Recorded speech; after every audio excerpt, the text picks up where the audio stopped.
This episode is in loving memory of Emma's uncle and my baby brother, Avery Lamar Noon.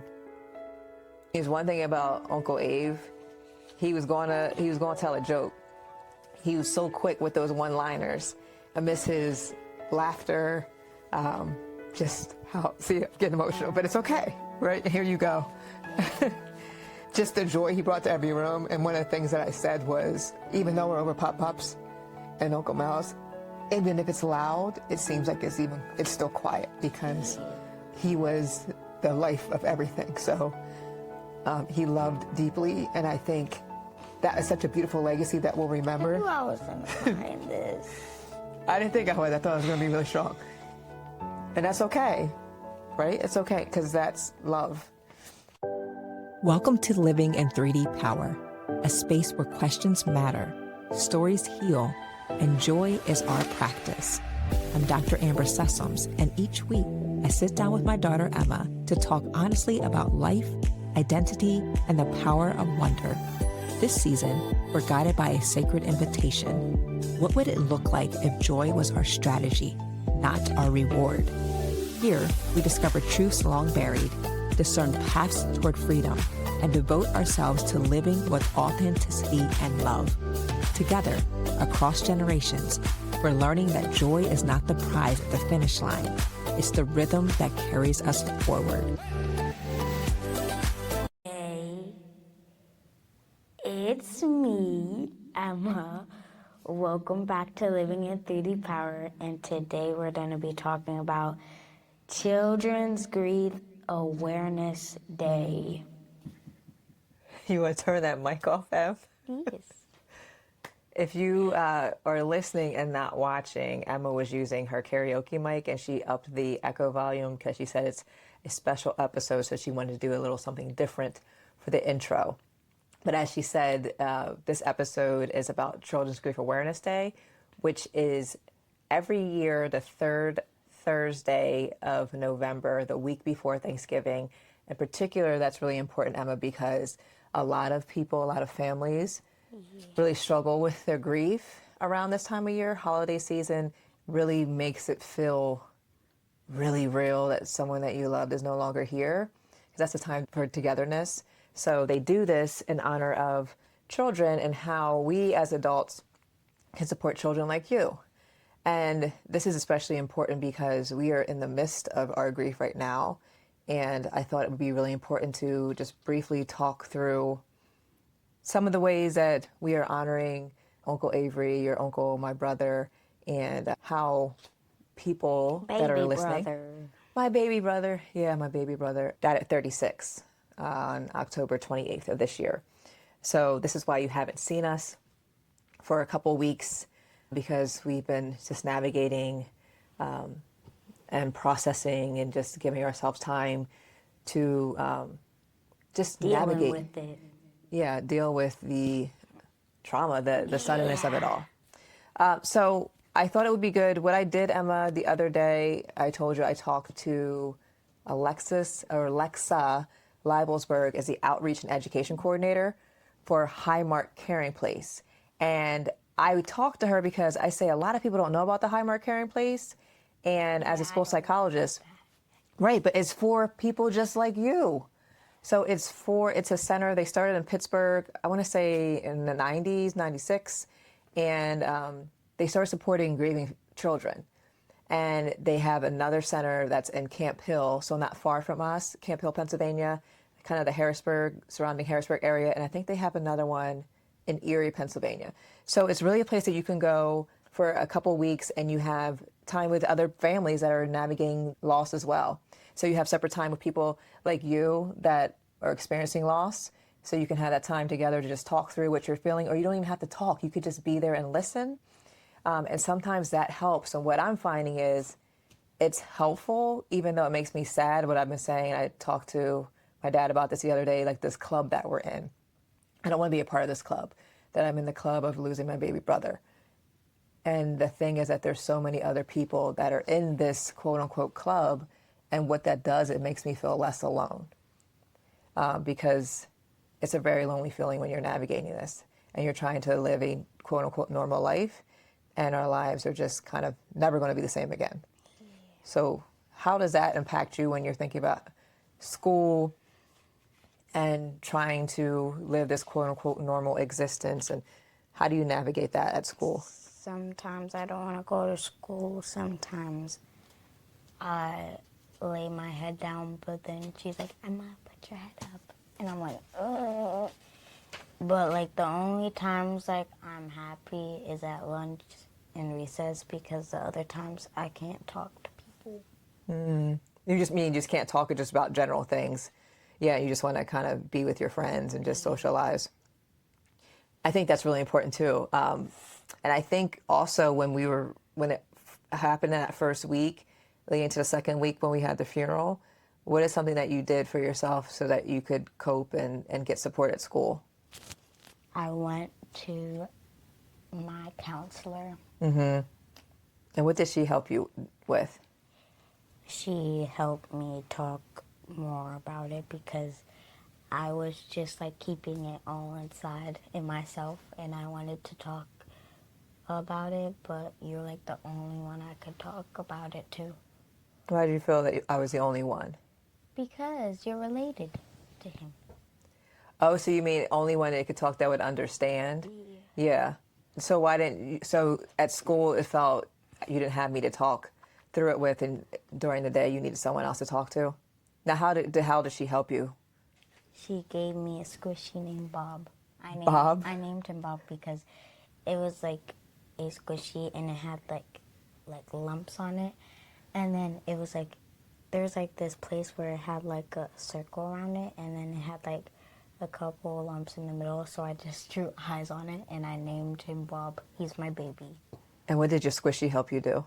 It helped me calm down when I was like stressed or anxious in class. So you used that during school? She gave you that during school? I think that's really important. I think, and that was encouraging to me, is that you sought her out. Like I remember I sent them, your teacher and the counselor, an email, but you really sought her out yourself and saying, I need to go and talk to the counselor. And I think that's really important that you gave yourself permission to do that, because like you said, you were holding it in, and what happens when you hold things in like that? It eats you. It does. It eats you up inside. Yeah. And that's not good. That can turn to anger, irritability, but also anger and irritability are a normal part of the grieving process as well. Irritability. Like you're just annoyed, like you're just short with people, just like, ugh. What's that face for? When I'm like upset about stuff, I get short with people, and I accidentally be mean to them when I'm not trying to be. Yeah, and that can happen particularly during grief. So some people will ask me, and I have a friend that's checking on me every day, which I really appreciate. A lot of friends will check on me every day. But this one friend in particular, she is like consistently checking in every day. And I think one day I said, I'm feeling everything and nothing at the same time, if that makes sense. And she was like, it does make sense. And I think there's so many emotions that we've been navigating these last couple weeks. And now we're 3 weeks since the time that Uncle Avery died. And you go through anger, you go through guilt, you go through a swirl of emotions. And it's not just one emotion a day. It could be multiple emotions that you're even feeling at one time. It's like I'm blank. Say that again? It's like I'm blank. You're blank. And that might be another way you're describing maybe numbness, like you're not feeling anything. Or sometimes our bodies or our minds will just be like, you know what, I can't focus on it right now because I'm so overwhelmed, or I don't want to feel sad anymore. So you might distract yourself by doing something else. Do you find yourself doing some of that too? No? I'm just blank. So explain that more then. Like in the morning, well, on the bus, I'm talking to my friends and I'm happy. But then when I walk into school, when I walk into my classroom, I'm like blank. And then throughout like reading, we have ELA in the morning. And then we have our special, I'm still blank. And then lunch and recess comes and I'm like happy.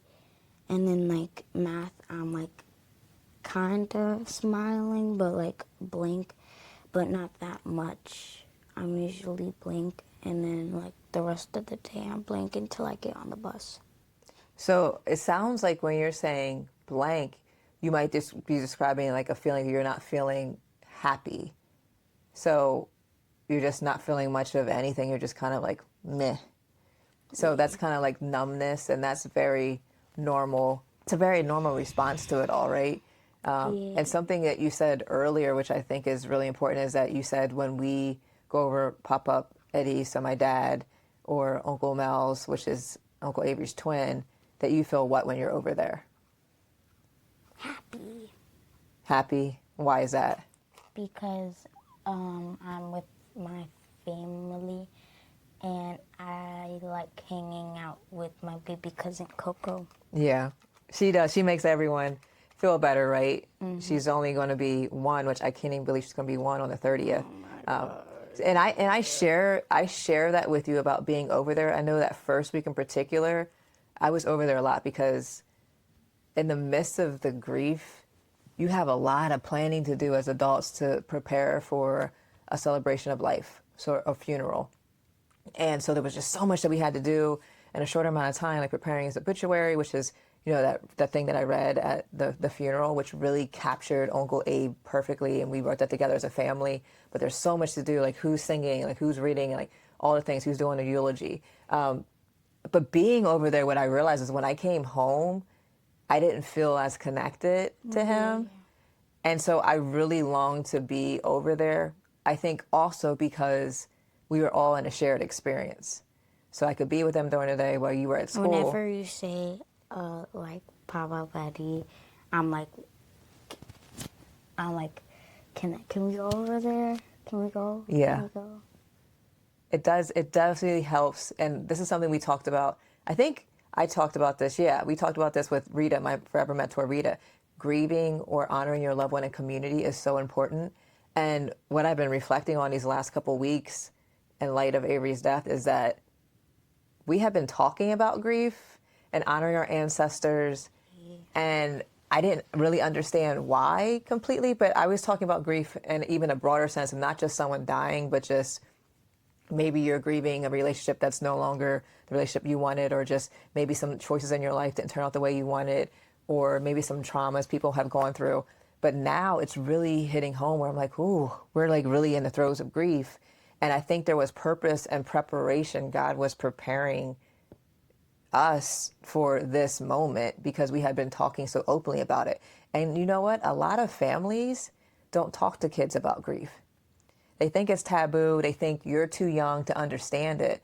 But when I talked to Lexi from the Caring Place, what she reminded me of is that even Coco is feeling it, right? Even so, when you go to the Caring Place and you work through grief as a family and in community with other people that are grieving, they have groups for different age groups. They have groups for caretakers and family members. But guess what? They also bring the babies. Because Coco also experienced loss, even though she doesn't fully understand it. But from her almost 1 year old body, she feels that. And I think the other really unique factor in Coco's life is going to be that Uncle Mel is his twin. And I said Coco went over to the picture of the two of them, and she was tapping Uncle Abe's picture and saying Dada. And so there's always going to be a connection there. But I think it's really important for us, and what can we do to help her to remember and honor Uncle Abe? And I think that's why the Caring Place. Coco. Yeah. She always does this like face. The scrunchy nose. Like, it's the cutest thing. Or when she's playing, she's like. Yeah. It does. It brings a lot of joy. So babies are just, pure joy. So yeah, I think those are some things that I'm thinking about. And as I navigate this road and giving myself permission to grieve. And another thing I want to let families know is that grieving in front of your child is really, really healthy. And you've seen me do that. I think most recently even at church, because they sidelined me at church. And I was still breathing through. It probably would have been worse if you hadn't been there. Because I was still thinking, you got to hold together a little bit for Emma. But it was so sweet because I know, you're right. So that was what I was telling myself because I'm your mom. But the sweet part was you were just rubbing my back. because the choir sang Total Praise, and that's the song Grandma Kia and her sisters sang at Uncle Avery's funeral. So it just kind of caught me off guard. You're like, they better not play Total. As soon as they hit the keyboard, I was like, oh no. And I just had to start deep breathing. But I let out, and then the ladies next to me was rubbing me, and then I think like Taja was rubbing me. I'm like, felt like all these hands were on me, which was super sweet. So you've been really, really helpful in this journey, because you've been giving me permission to grieve, and you give me the greatest hugs, and you check in on me. Even at the funeral, you kept coming over and checking on me. Or like, when you got baptized and we were in the church days before we were going to have the service, the funeral, you kept looking over and checking on me or holding my hand. JoJo was holding my hand. So it's just been really nice to have my girls who, as an adult and as a parent, you would think I have to be strong to. I'm almost 11, and you can grieve. Yeah, you're old enough to handle my grief. Yes. And I think, so you're mature enough to handle it. But I think that's really important to let families know, right? Does that make you scared when I'm crying? And you be honest, like, does it scare you? Kinda. Why does it scare you? I don't want you to be, like, I want you to have emotions and, like, let it out, but, like, I don't know. You don't know what? Like, there's a fine line or like a balance there. Yeah. She's like, don't go off the rails, Mom. Like, don't be wailing. You can do a little bit. But I think it's been helpful for you to see that. That sometimes when you see me cry, does it make you cry? So what happens in response? So how do you respond to me when I'm crying? Because sometimes people, like when they see other people cry, they instantly start crying. But I think because you're very much like me, so you go into like helper mode, comforter mode. Mm-hmm. You do that thing. Mm-hmm. But then what happens when you're sad? I'm sad. But who do you go to someone when you're sad? Why not? Mm-hmm. I like being by myself. You like being by yourself? So when you're sad, like you don't come to me and tell me or Daddy? I do tell you guys, but usually when I'm sad, I like try to calm myself down, but if it's not working, then I go to you guys. So what do you usually do to calm yourself down first? Color or listen to ASMR. Yeah. You know what? I'm not a big fan of ASMR, but I didn't think I was, and then I don't like people chewing food. But that's her pet peeve. Oh my gosh, I can't. Chewing food and mouth breathing. I agree with the mouth breathing. But I'm a mouth breather because I think you inherited the stuffy nose thing from me. I started that with JoJo when I was pregnant with JoJo. I became a mouth breather. But definitely chewing food. And I think it stems from Graham cracking her gum. A half a stick of Trident gum. I don't know how it's possible, but she clicks and cracks her gum. I think that's where it stems from. I don't know. It's like a popping sound. I can't do it. And so I can't take the fork coming through your teeth. I don't like bowls, scraping the bowls, and I don't like the chewing. Yes, you're always like, stop. I can't. Stop. And that's helpful to think about, like, over these so some of those things that you don't like, pet peeves, they can be heightened when you're in the midst of grief, right? Because all senses can be heightened. So I had to be really cautious with myself, and Daddy's been such a great help to me. On the second week, I, like, snapped at someone. I think it was like one of the weeks, but I snapped at someone because they were talking too loud. What did you do? I was like, can you please stop? And they're like, geez, sorry. I'm like, I'm sorry. I'm just upset. And that happens, right? So at least you recognized it and y'all could have an exchange to understand that. And I think it helps because I remember I asked you, did you tell your friends? And I think you told a few. And I remember asking Maya if she told her friends. And at that point, she didn't. And she only told her one friend because her one friend actually noticed something. And so I think what happens with some people, they try to go on like their lives are just normal. And it's never going to be the same again. So us trying to navigate. And I think too, sometimes it can be helpful. So joy and grief can coexist. Like there can be tension and both can coexist, which is why I really love Children's Grief Awareness Day and the Caring Place, because this year's theme is holding on to hope. And, you know, again, talking about joy in this season, I think hope can go hand in hand with joy. And what they have you do, and what we printed out, y'all, and we'll put all this in the show notes, is they have a placard, and the title is the theme of the Children's Grief Awareness Day, Holding On to Hope. And what they're asking you to do is, what do they ask you to do, Emma, on the back there? What was the prompt? Why don't you read it? Oh, you want me to read it? Fine, So, I'll read okay. it. You don't have to read the whole thing, but just kind of give them the gist of what it's asking us. Holding on to hope for grieving children. Let's send a global message of support to those who are grieving. Here's how you can hold on to hope. 1. Add your message on the front of this placard. It's spelled I know. weird. I know. Right, either I'm holding on to hope for a name / grieving children everywhere, or I'm holding on to hope by your action / belief. 2, take your photo, stamp a picture, snap a picture of yourself holding your message. 3, share online, post your photo on any social media platform. 4, add your voice in your post. Explain why Children's Grief Awareness Day is important to you. Include the hashtag. Don't forget hashtag child grief day, so we can find your message. Yeah, I think this is so awesome. So we did this right before recording. So let's share what we actually wrote. Who wants to go first? You. You want me to go first? Because Okay. you have the longest one. Oh, maybe it just looks long because I put it in all caps. But here's what it looks like, y'all. So again, I'll put this in the show notes. And Holding On to Hope is the title.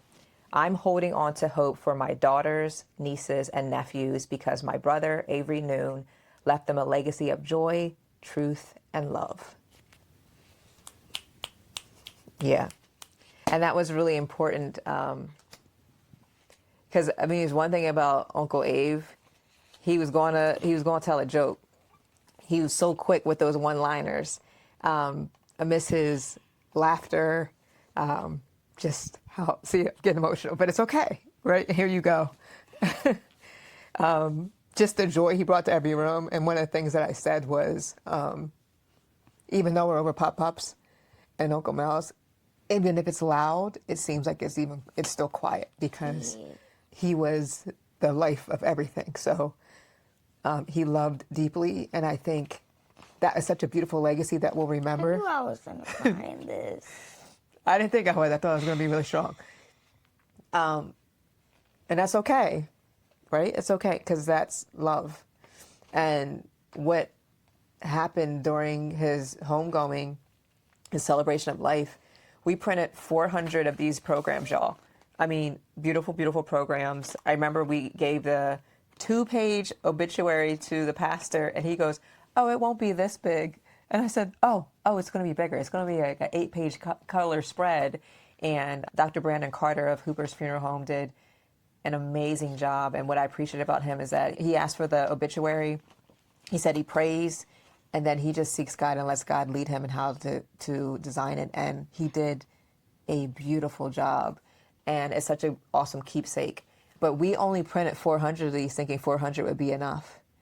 And there were over 600 people that fit in the sanctuary people that were in the overflow, that's another X amount of people. And then people that were outside that couldn't even get in the building. And then another 250 watched live. And now the live stream is over 3,000 views.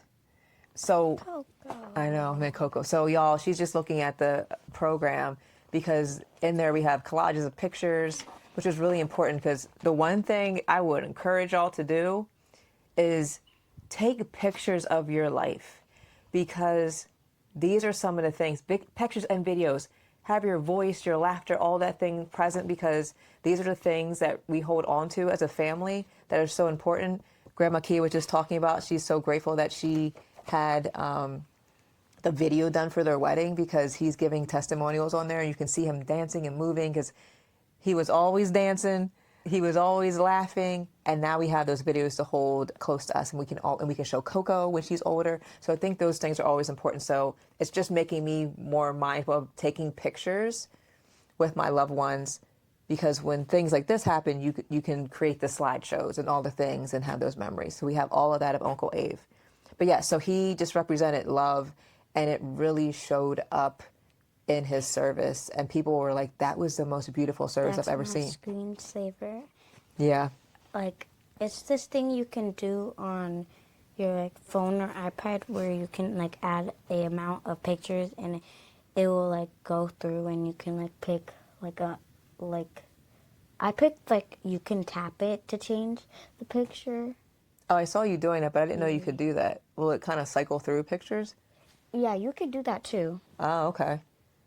Yeah, because you were like, send me pictures so that I can put it as my wallpaper. Yeah, I have that picture too. And then I also have, I just showed you, I printed out that picture and I put it on my shelf where our ancestors are. So he's up with the ancestors now. Yeah. So it's a beautiful keepsake. A lot of people are asking for it that aren't necessarily family. I was like, sorry, you can get the PDF online and download it. That's not how you said it to me. You were like, no. Yeah, I was not going to give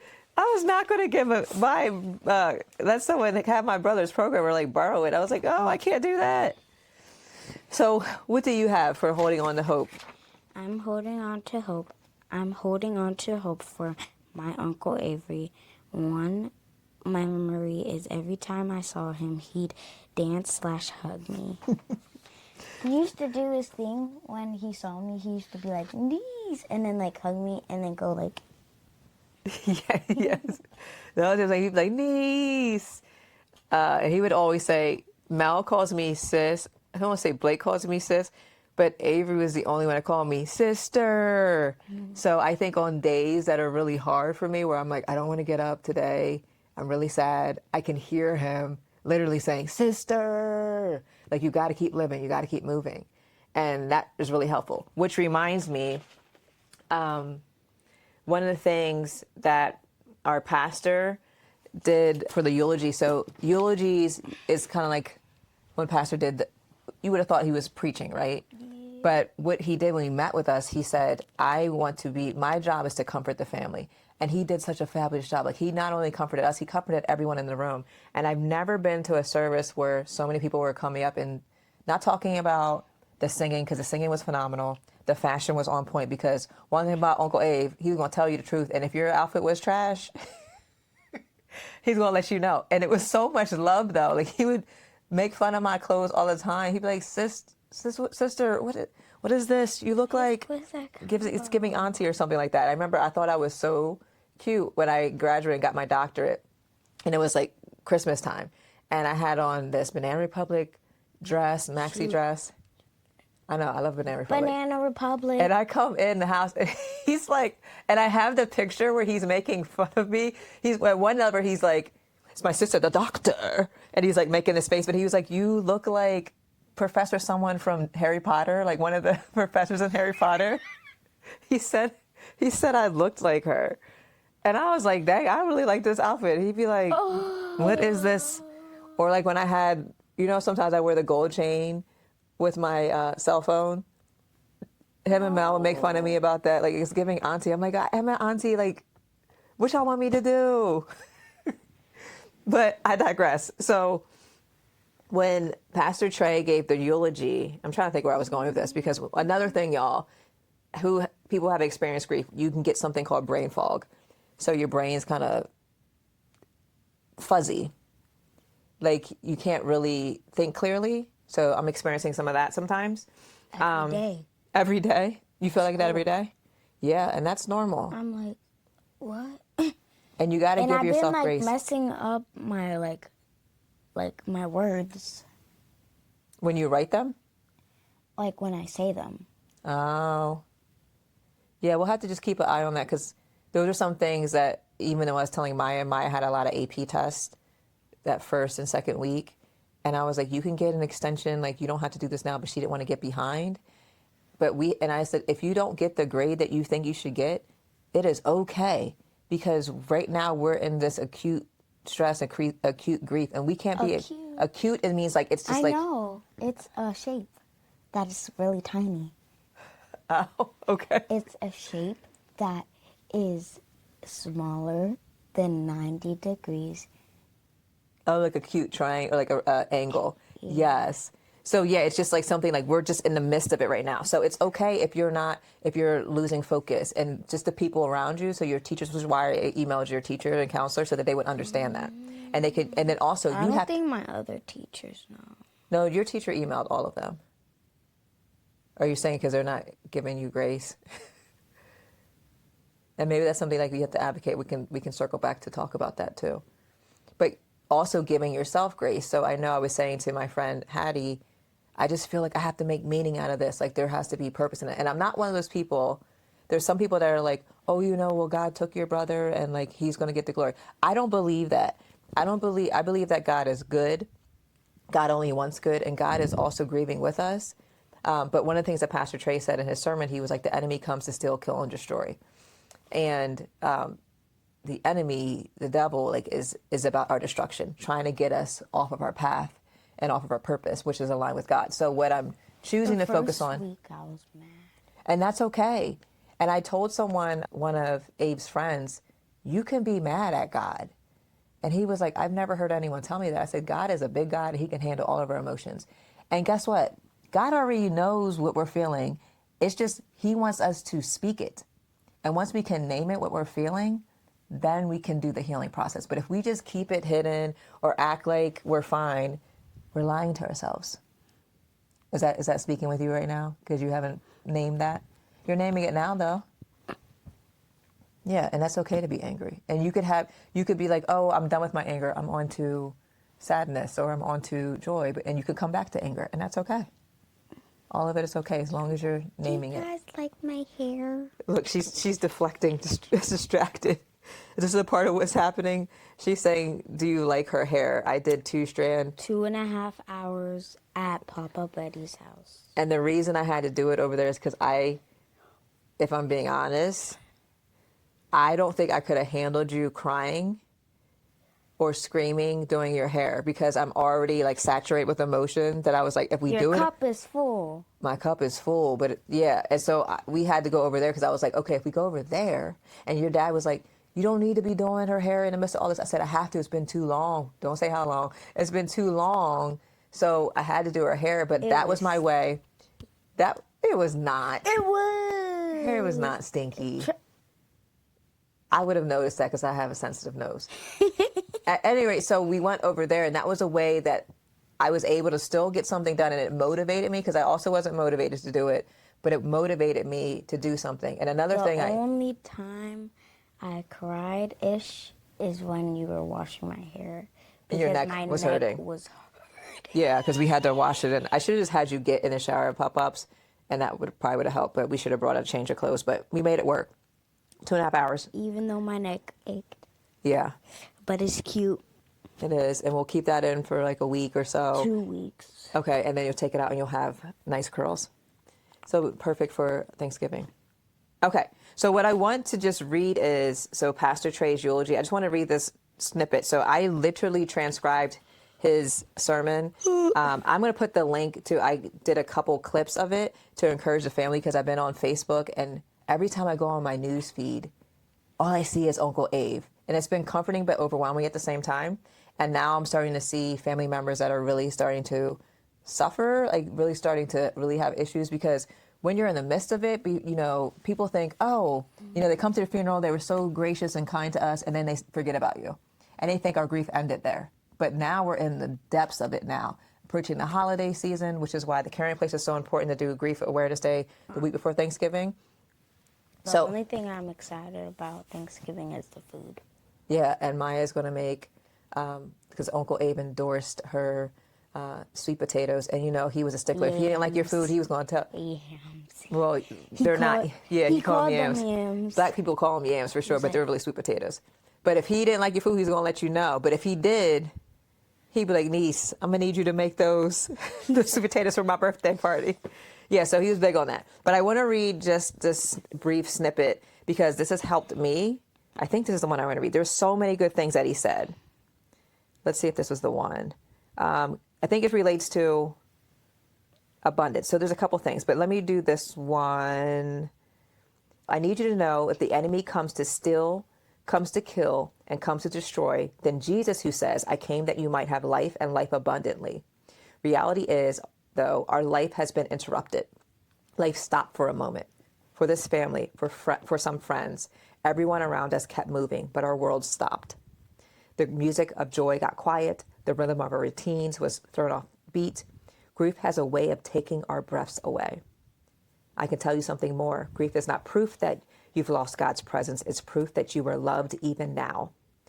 Even Jesus, the Son of God, stood at the tomb of his friend Lazarus, knowing he would raise him and see him again. And he chose still to weep. He didn't rush the moment. He didn't silence the sorrow. He felt it. He sat in it. He dealt with it. Even though resurrection was around the corner, he allowed himself to feel. Family and friends, don't let anyone tell you that you don't have a right to mourn. Don't let anyone convince you that your tears are invalid, that Thanksgiving won't be different, that Christmas will just be the same. No life for you will be different from here on out, but that doesn't mean that God isn't with you and that you don't have a right to live. And that's what I keep holding on to in those days where I'm like, oh, how do you continue to live when your loved one's gone? There's a legacy. And that's what I was writing about, this legacy of joy, of truth, of love, that we can still... The thing was that was the only Thanksgiving that he was at our house. That was Easter. He was here that last Easter. I thought that was Thanksgiving. No, it was Easter, because remember we were on the back deck? Yeah, we were all on the deck, and I have that video. That was Thanksgiving. It was Easter, because we did Oh, yeah, that's why we were outside. Which is a blessing, so we can hold on to that memory as well. And then, so those things are going to be different, but it's going to be okay. So we get through it as a family. We acknowledge what we're feeling. We don't hide it. We let it out when we have to, so we don't hold it in. And the one thing Pastor also said is, grieve how you must, but grieve well. So what he was saying, there's a right way and there's a wrong way to grieve. So you naming how you're feeling, naming if you were short with someone, and even if you maybe got irritable, you come back and you apologize, and letting people know, and making sure you have a community of people that understand what you're going through. You don't need to tell everyone. Just tell the people that actually care about you and are going to love you. Understand, though. Yeah, they don't. And sometimes people say dumb stuff. They don't know what to say. And so they can say something that's really not helpful, and it can really make you irritable. So you have to be careful who you speak to, but you don't also have to just act like you're fine. No one is calling you to do that. That's not okay as well. And I think the other thing that he said, what I think is good, and this ties back to the Children's Grief Awareness Day theme of holding on to hope. Pastor said, abundant life is not about cars or clothes. It's about hope. It's hope that lives longer than your hurt. That's abundance. Hope that lives longer than your hurt. Hope. So what else do you have there from the Caring Place that we can share with our listeners and viewers? Blue butterfly. And tell us about, so we both have blue on today.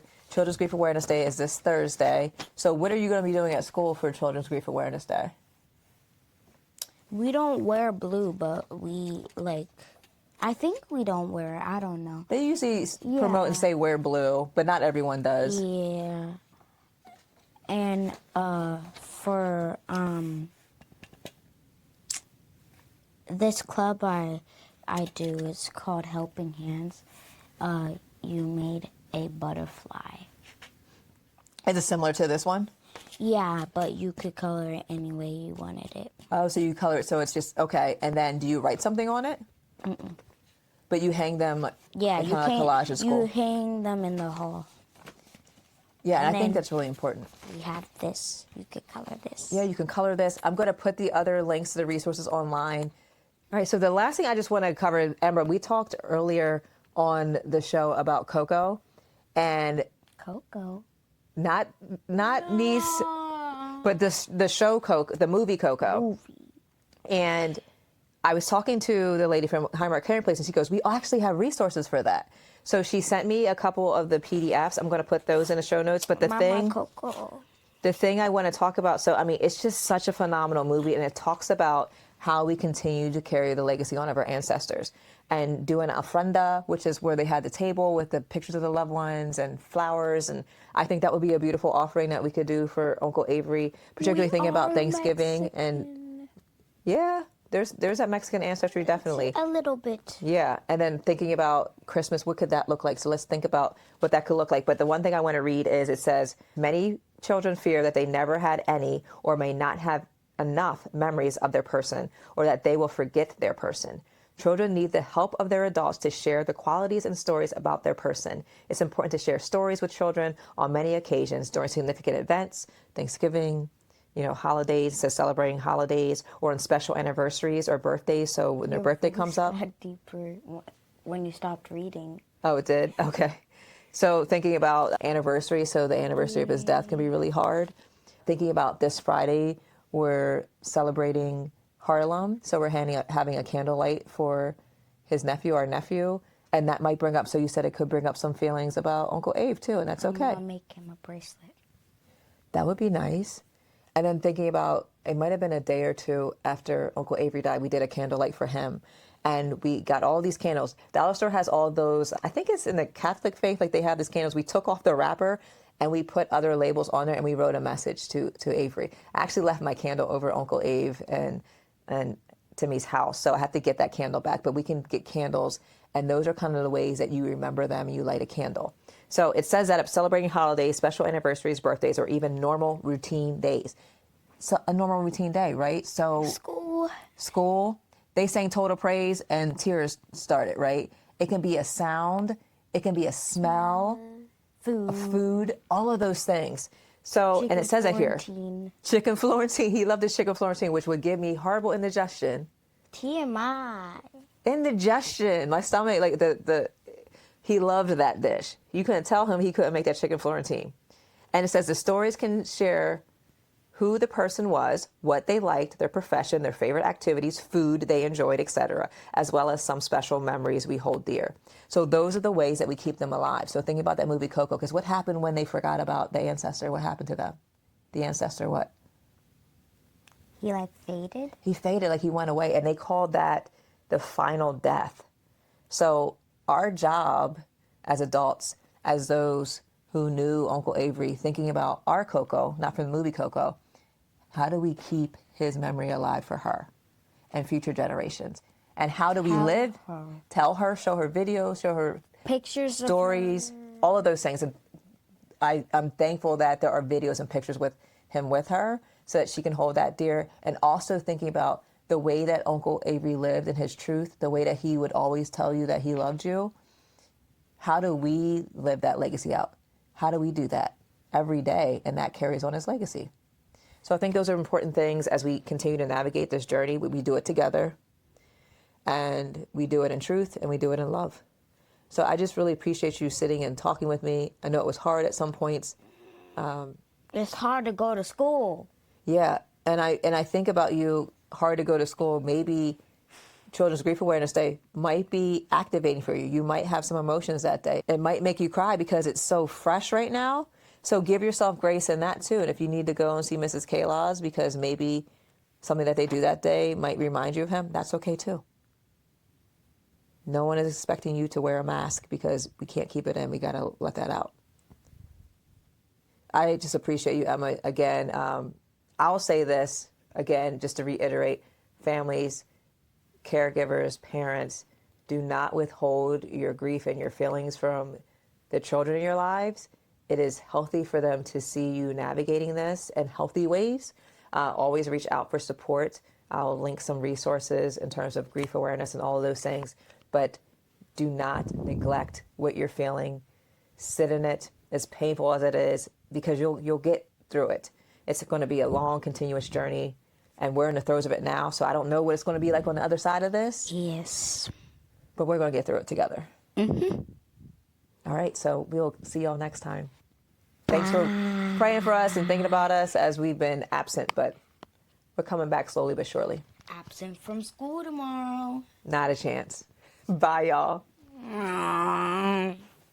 I'm so glad you joined me and Mommy for this episode of Living in 3D Power. I hope you like it. Now do me a favor before you leave. Subscribe to our Substack and make sure you subscribe to wherever you listen to podcasts too. And hey, do me another favor. Share this episode with a friend or family member. If something we said made you laugh, made you smile, or it might mean something to them, just send it away. Okay, one more favor. That's a lot of favors, I know. Head over to the comments on our social media. Tell us what made you say, "That's deep, bro." Because your words encourage other people and they encourage us to. See you next time.